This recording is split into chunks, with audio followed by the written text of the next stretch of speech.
السلام عليكم وكل سنة وانتم طيبين. النهاردة ان شاء الله هنعمل الغريبة. هنعملها بطريقة جميلة جدا وسهلة، واتحداك ان انتي هتقومي تعمليها لان مقاديرها موجودة عندك في البيت. قد ايه هتطلع دايبة، قد ايه هتطلع ناعمة.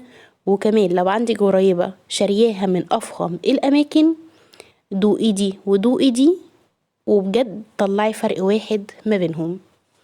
يلا بينا على طول نبدأ ونشوف عملناها ازاي. المقادير هتكون جوه الفيديو. اول حاجة استخدمنا 250 جرام من السمنة.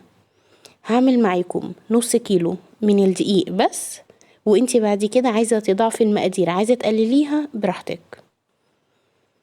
وهنبدأ ان احنا نعجنهم. بصي بقى، عندك مضرب البيض اضربي بيه عادي، مفيش اي مشاكل. الحاجة المتوفرة عندك اعملي بيها خلاص، يعني مش شرط خالص يكون عندك ميكسر. وكمان ضفت على 250 جرام من الزبدة ضفت عليه 150 جرام من السكر. لو ما عندكيش ميزان تقدري تستخدمي المعالق المعيارية. هنضربه مع بعض لحد ما يعمل معانا فوم كده كأنك عاملة كريم شانتيه. وهنضيف عليه نص كيلو الدقيق، ونبدأ نلم المقادير دي كده مع بعضيها، الدقيق مع السمنة مع السكر، وكده خلاص المقادير انتهت.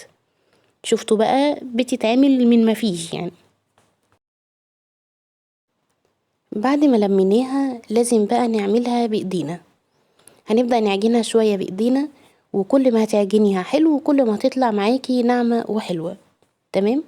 يبقى انتي هنا هتتحكمي من خلال العجن بتاعك، يعني اعجنيها مثلا 5-6 دقايق كده كويس قوي لحد ما تبقى معاكي بالشكل ده.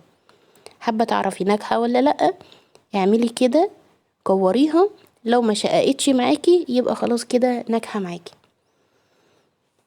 الغريباية الواحدة بتكون من 7 ل8 جرام، يعني مينفعش الغريبة تزيد عن 8 جرام نهائي. عندك ميزان قسميها بالميزان، ما عندكيش اعملي برضو بالمعلقة المعيارية. تمام. بس حاولي ان انتي تخليهم كلهم يكونوا قد بعضيهم. وبعد كده بقى زينيها، عايزاها سادة كده مفيش مشكلة، عايزة تزينيها ماشي، تحطي زبيب، تحطي خرز، تحطي بقى ايه الحاجات اللي انتم بتحبوها. هندخلها الفرن على الرف اللي في النص على درجة حرارة 160. تمام. هنسيبها بالظبط 10 دقايق وبعد كده هنطلعها. كل ما هتزيد معاكي في الحرارة كل ما هتنشف معاكي الغريبة. انتي بس في الفرن بتبخري السوائل اللي فيها. تمام. كده خلص الفيديو بتاعي النهاردة، واقول لكم دمتم سالمين ومع السلامة. ما تنسيش بقى تحطي اللايك وتشتركي معايا لو اول مرة بتشوفيني. مع السلامة.